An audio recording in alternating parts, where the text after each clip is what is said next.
Bonjour à tous, vous êtes bien sur la chaîne Parenthèse Sauvage.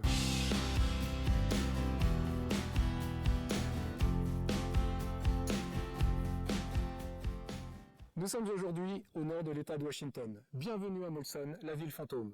On découvre ça ensemble tout de suite, c'est parti.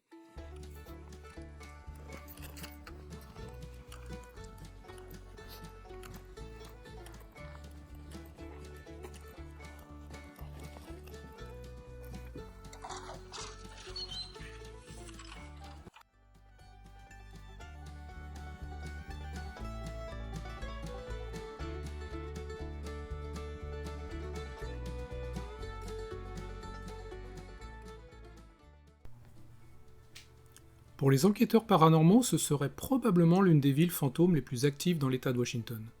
C'est dans la banque, dans laquelle nous nous trouvons actuellement, qu'il y aurait le plus de visites paranormales. Plusieurs de ces équipes d'enquête paranormale se sont rendues dans la ville de Molson et chacune d'entre elles, indépendamment, aurait ressenti une présence ou a filmé quelque chose à l'intérieur du bureau de la banque. Allons donc voir si je ressens quelque chose dans cette pièce et me faire ma propre idée à ce sujet.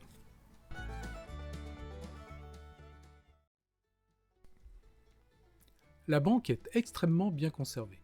Le poêle à bois attend d'être allumé pour l'hiver et une imprimerie trône près de la porte d'entrée avec certainement sous presse le prochain numéro de la Oroville Gazette.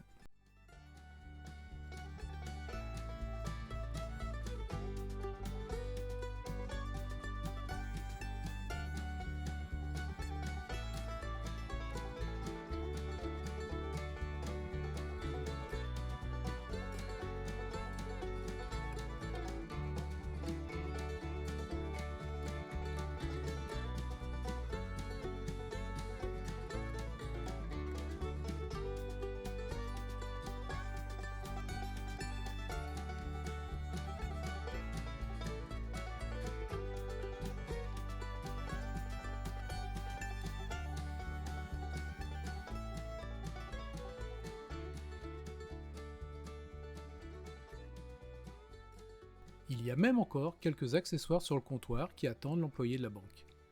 La caisse enregistreuse, la lampe à pétrole et la machine à écrire. Le coffre-fort d'origine de la Halls Safe and Lock Company s'y trouve toujours, gardant ses secrets et ses trésors. Toute une gamme d'échantillons de minerais témoigne de l'histoire minière de l'ancienne ville de Molson. La dernière expédition fut 12 wagons de minerais à Trail en 1938.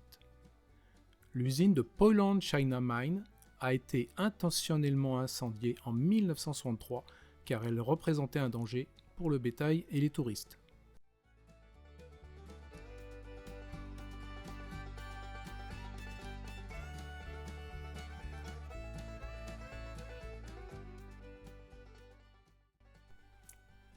Nous voici ici dans la Homestead Cabin. On va y retrouver beaucoup d'équipements domestiques, comme l'ancêtre de la machine à laver, l'une des premières machines à coudre, l'ancêtre du réfrigérateur, et une cuisine tout équipée.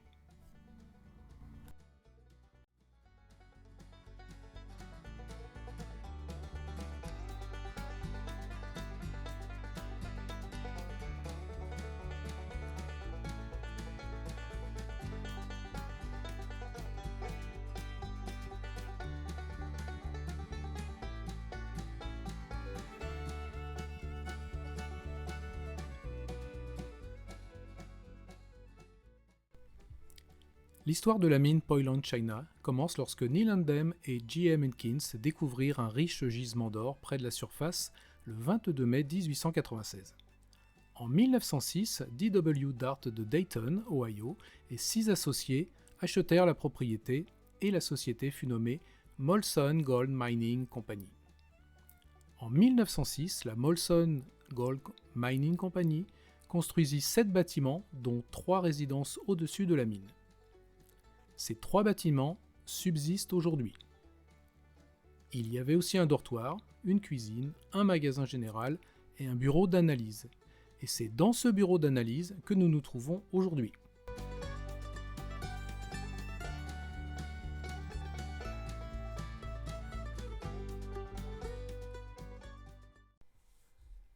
Cette maison est un véritable petit bijou de confort de l'époque, avec une cuisine, cette fois réellement tout équipée, puisqu'il y a même un évier avec une pompe à eau, c'est vous dire.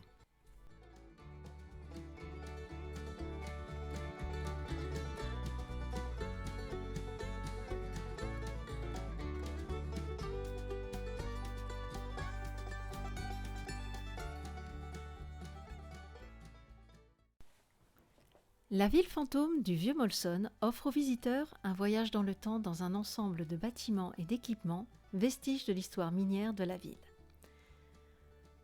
Tout commença en 1896, lorsque de l'or fut découvert dans la région.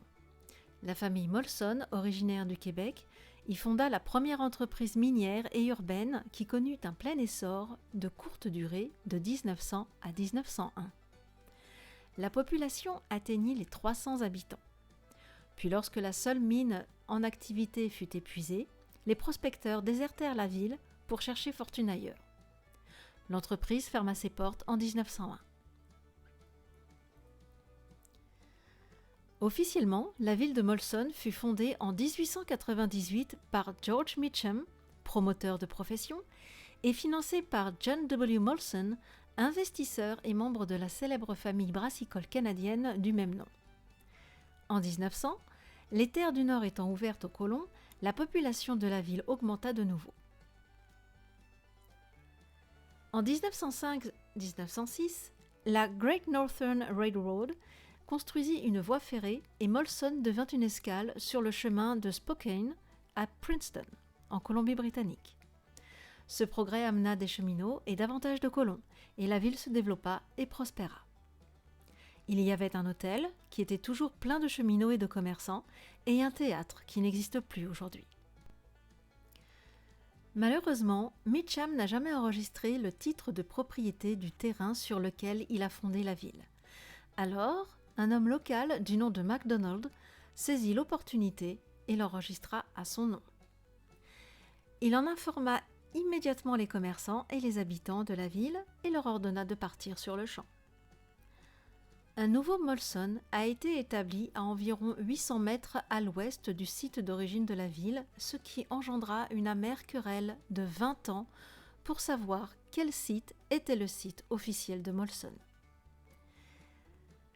En 1935, lorsque les réserves de minerais furent finalement épuisées, le chemin de fer arrêta de desservir Molson. Une fois de plus, de nombreux habitants partirent travailler ailleurs et seule une poignée d'agriculteurs, d'éleveurs et de ceux qui préfèrent la solitude sont restés.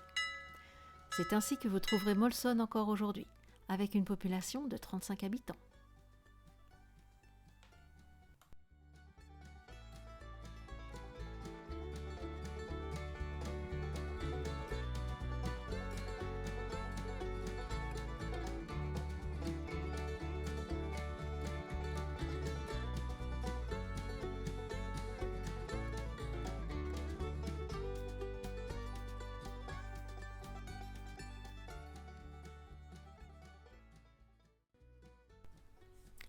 Nous nous trouvons actuellement dans la maison familiale Sherling. C'est Harry Sherling qui en 1960 fut à l'origine de la création de ce musée à ciel ouvert pour la préservation de l'héritage culturel et historique du site.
Concernant la banque, je n'ai photographié ou filmé aucun phénomène paranormal et c'est bien dommage.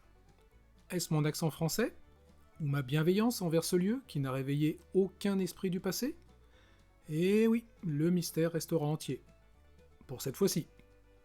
Mais une chose est sûre, cette ville fantôme, qui est probablement l'une des mieux conservées dans l'État de Washington, est un bel héritage de cette période révolue.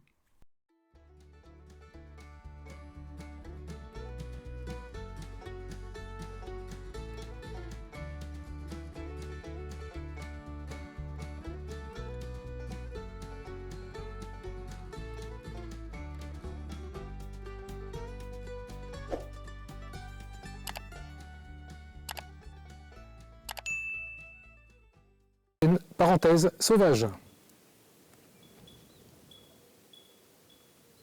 Non, coupe. Attends. Aujourd'hui, ah punaise. Bienvenue à la ville fantôme. Coupe. T'es prêt? Ouais. Aujourd'hui, je vous fais découvrir la... Non, c'est pas bon. C'est pas ça que je voulais dire. Ici, dans l'état de Washington. Non, coupe. De Washington. C'est pas ça que je voulais dire.